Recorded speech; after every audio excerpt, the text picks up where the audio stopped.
It's a binary system. You have knit stitches and purl stitches, and that's it. That's all you have. And from that binary system, anything is possible.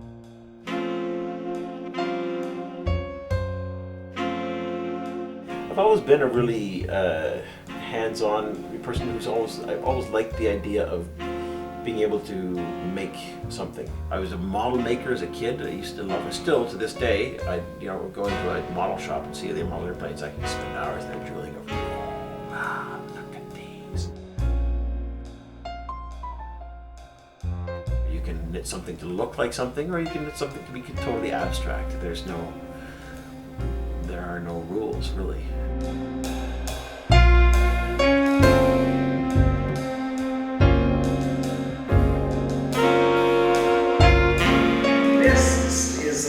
The very first sketch of the designs. It's on a ripped up envelope that I was playing with one day, and you can see just the genesis of the designs here. Basically, the structure of each window is incorporating the major motif of the religion there. You can see the cross for Christianity, the Star of David for Judaism, and then the crescent and the star for Islam. One of the things about this whole project is that I was obliging myself to work with the constructive images of these religions, and also the challenging images and references to some of the things that have gone a little sideways. There are positive and negative elements in each one of those three windows, because there are positive and negative elements in each one of those three faiths. The huge irony about the three faiths, of course, is they all descend from the same root. They're often referred to as the Abrahamic faiths. And yet, despite their common ground, they, as we know, spend a lot of their time trying to kill each other. So the next step, as far as the design went, was to sketch out all the imagery, and then once I had a workable sketch, I expanded them and added some colors, and I found that the easiest way to do that was with pastels, so the chalky pastels. So this is one of the sections of the Christian window, and it is referencing the Christian church's less than stellar performance during the Holocaust. And this was a reference to some of the very positive things that Christianity is about, the original sketch for the Lion and the Lamb. And there I am adding the color in the studio I was working in at the time. I've been through about 3 different studios now. And there's the full-sized cartoon. You can see how the Star of David finally made it up into the corner there. Moving around, I can give you a little bit of an idea of what these images are about.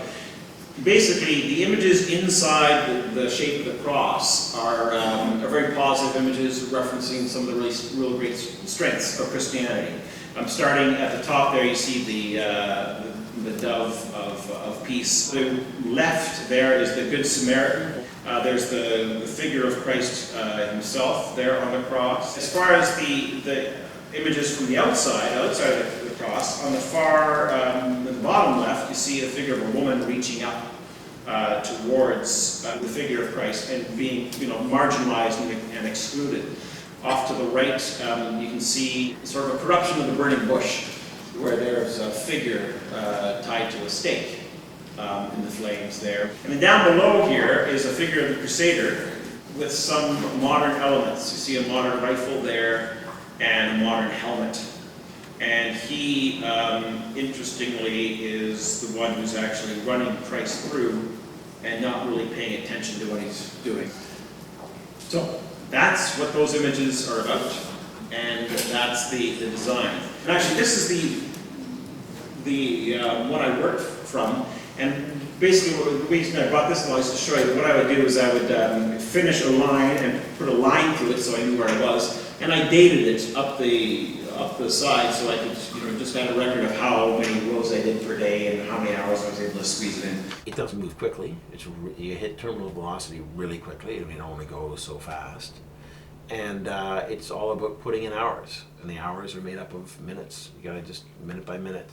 If you can do half a row, that's great. If you can do 10 stitches, that's great. Just keep it moving. And there I am actually knitting at the one of my studios, and that's actually when I was just starting out. I think I've been at it for about 20 minutes to a half hour at that point. And I'll show you what happens when I'm at it a little while longer. And there I am, heading home.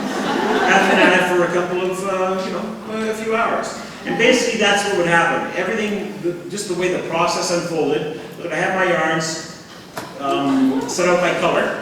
It's all very organized. And then I grab a color, and I bring it, I just take off a little bit around my hand, cut it, throw the yarn on the floor, because I need it again. And it turns into this archaeological dig, because I know there's the color I'm looking for down there somewhere. If I can just, dig through the stuff and find it. You have a cat? I don't have a cat. This is how that Star of David actually turned out.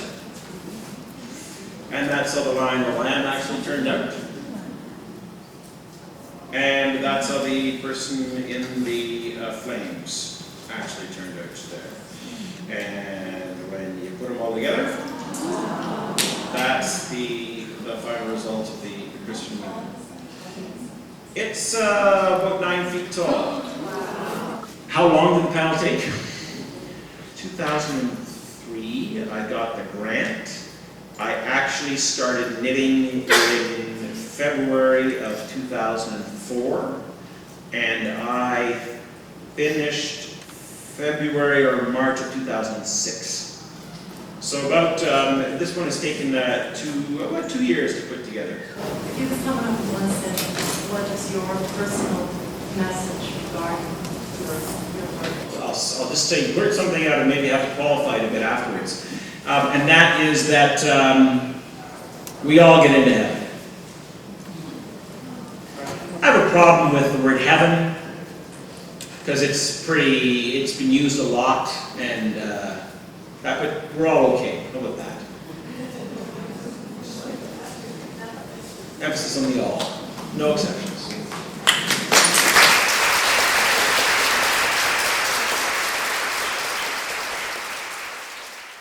I don't really know where it's going to go. I mean, the Museum for Textiles of Canada has expressed interest in it. I think that's certainly a great place for it. What I hope it is going to be is a conversation starter. None of us are perfect. We're all saying the same thing, so let's start from there and and move backwards or forwards or whichever way we can to get along. So please feel free to come by and take a look and touch and pull and poke, and I'll be happy to field any questions.